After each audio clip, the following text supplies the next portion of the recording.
भाई बहनों, praise the Lord. सभी को जय मसीह की। आज जैसा हम लोग जानते हैं 10 जुलाई 2020 का दिन है। ये हमारी जीएल चर्च कलीसिया का ऑटोनोमस दिवस कहलाता है। और आज 10 जुलाई 2020 को हमारे चर्च को ऑटोनोमस घोषित हुए 101 वर्ष हो चुके हैं। हम लोग जानते हैं कि हमारा चर्च 10 जुलाई 1919 को ऑटोनोमस घोषित हुआ था और बहुत ही मुश्किल परिस्थितियों में यह निर्णय को लेना पड़ा था। परंतु प्रभु ने अपने बुलाए हुए लोगों को, अपने चुना हुए लोगों को, जिनको प्रभु ने इस कलीसिया के द्वारा उद्धार के लिए नियुक्त किया था, कि जो लोग उनके द्वारा उद्धार पाएं, और जिनको चुनकर प्रभु और भी लोगों को अपने पास बुलाना चाहते थे इस कलीसिया के द्वारा, प्रभु ने उस मुसीबत के काल में भी, उस दुख के समय में भी होने दिया कि चर्च जो हमारा है वो ऑटोनोमस होने पाए। तो ये जो हम लोग बात कर रहे हैं, ये प्रथम विश्व युद्ध के समय की बात है। हम लोग जानते हैं कि प्रथम विश्व युद्ध 1914 ईस्वी से लेकर 1919 ईस्वी तक लगभग 5 सालों तक लड़ा गया था। और उस समय सारे विश्व में उथल पुथल मची हुई थी। हम लोग जानते हैं जब विश्व युद्ध होता है तो कैसी परिस्थितियां रहती हैं।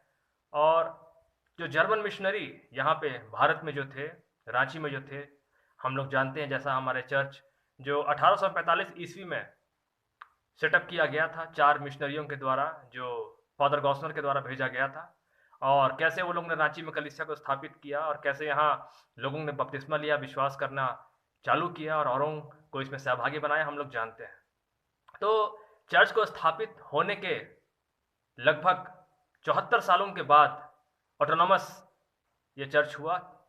इसलिए हुआ कि जब विश्व युद्ध हुआ तो भारत में जो मिशनरी लोग थे उनको बहुत ही तकलीफ आ रही थी प्रचार करने में। वो आइसोलेशन में चले गए थे और काफ़ी लोगों को देश छोड़ के जाना पड़ा था। और उस समय हमारे जो कुछ भी कलीसिया के जो कार्य थे चर्च स्थापना के बाद जर्मन मिशनरियों की देखरेख में ही होता था। उस समय यहाँ के लोकल लोग एडमिनिस्ट्रेशन में भागीदार नहीं थे। परंतु जब जर्मन मिशनरियों को वापस जाना पड़ा उस दौरान 1919 में, तब यहाँ के लोगों ने उन मिशनरियों को भरोसे में लिया कि हम लोग आप लोगों का कार्य, सेवा कार्य, मसीह का प्रचार का कार्य, विश्वास का कार्य को आगे बढ़ाएंगे।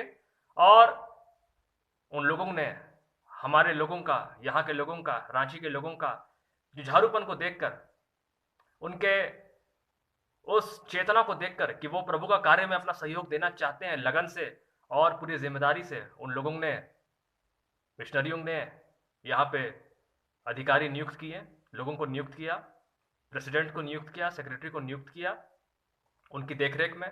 और फिर ये चर्च ऑटोनॉमस घोषित हुआ 10 जुलाई 1919 को।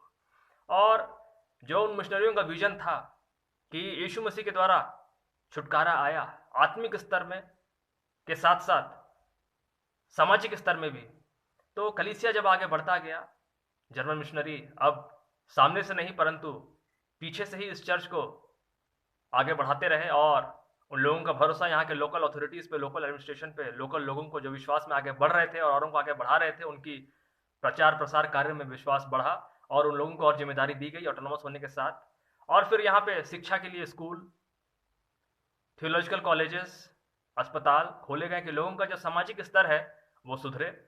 और उसके साथ साथ प्रभु का सेवा कार्य, प्रचार का कार्य, कि जो दीन लोगों को, दरिद्र लोगों को, भटके लोगों को, गरीब लोगों को, शोषित लोगों को, वंचित लोगों को, जो उनका मकसद था, उन मिशनरियों का मकसद था, जिस मकसद से ये कलीसिया खड़ी की गई थी 1845 ईस्वी में, उस उद्देश्य को प्रभु के दासों ने, जो प्रभु के द्वारा ठहराए गए थे और उन मिशनरियों के द्वारा ठहराए गए थे, जिन्होंने अपने आप को आगे किया कि हम कलीसिया का काम आगे बढ़ाएंगे, आप निश्चिंत होकर जाइए। और उन लोगों ने उन मिशनरियों को निराश नहीं किया। आज भी ये कलीसिया हम लोग देख रहे हैं 101 साल हो चुकी है ऑटोनॉमस के। आज ये कलीसिया बहुतायत से आगे बढ़ रही है, फल फूल रही है। 5 लाख से अधिक सदस्य हैं इसके, परिवार हैं इसके।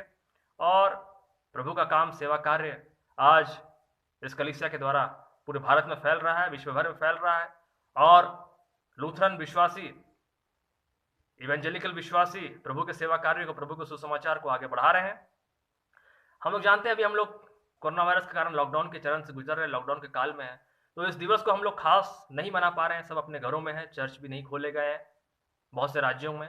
और इसी कारण से इस दिवस को हम लोग अपने घरों में ही याद कर रहे हैं।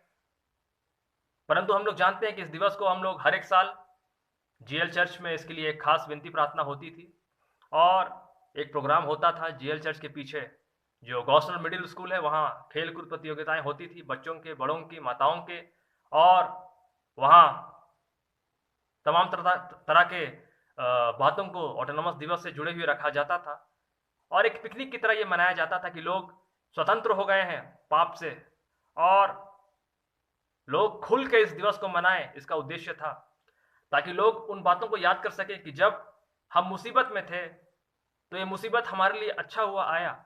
लोग मुसीबत में घबराए नहीं। जब वह प्रथम विश्व युद्ध का मुसीबत भरा समय आया मिशनरियों के लिए, जीएल चर्च कलीसिया के लिए, तब यहाँ के लोगों ने अपने आप को, मिशनरियों को कहा, अपने आप में वो जागृत हुए कि हम ये जिम्मेदारी लेना चाहते हैं और मिशनरियों ने भरोसा किया प्रभु में कि ये समय आ गया है। प्रभु ये चाहते हैं कि अब ये आत्मनिर्भर बने और प्रभु के सेवा कार्य को आगे ले जाएं और ये योजना प्रभु की ओर से थी, क्योंकि यदि ये मुसीबत नहीं आता तो हमारी कलीसिया के लोग आत्मनिर्भर नहीं बनते, खुद से प्रचार नहीं करते, प्रभु के सेवा एडमिनिस्ट्रेशन में आगे नहीं बढ़ते। तो ये जो कुछ भी हुआ अच्छे के लिए हुआ। प्रभु चाहते थे कि हमारे लोग आत्मनिर्भर बने प्रभु के सेवा कार्य में, प्रचार कार्य में, और प्रभु ने हमें निराश नहीं किया और हमारे लोगों ने जो प्रभु पर विश्वास करते थे, प्रभु को अपना जीवन सौंप चुके थे, प्रभु उनसे निराश नहीं हुए और ना ही वो मिशनरी उनसे निराश हुए। जिस सेवा कार्य को उन्होंने 74 साल पहले शुरू किया था 1845 में, उसको उन्होंने जारी रखा और आज तक हम लोग जान रहे हैं कि कितना प्रभु के विश्वासी रांची से लेकर पूरे झारखंड में, पूरे भारत में कितने विश्वासी परिवार प्रभु के उद्धार को ग्रहण कर चुके हैं और आत्मिक से लेकर हर एक स्तर पर उनका उद्धार हुआ है और उनका सामाजिक जीवन शैली और उनका सामाजिक जीवन स्तर प्रभु के द्वारा उभरा है।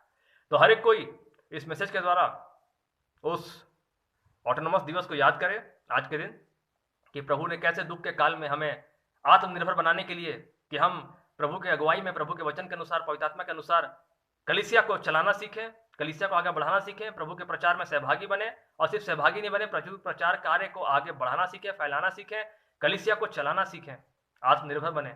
और प्रभु हमें और जिम्मेदारी देना चाहते हैं। जब दुख आता है प्रभु हमें और जिम्मेदारी देना चाहते हैं और बड़ा करके निकालते हैं। वो हमें शिरोमणि बनाना चाहते हैं।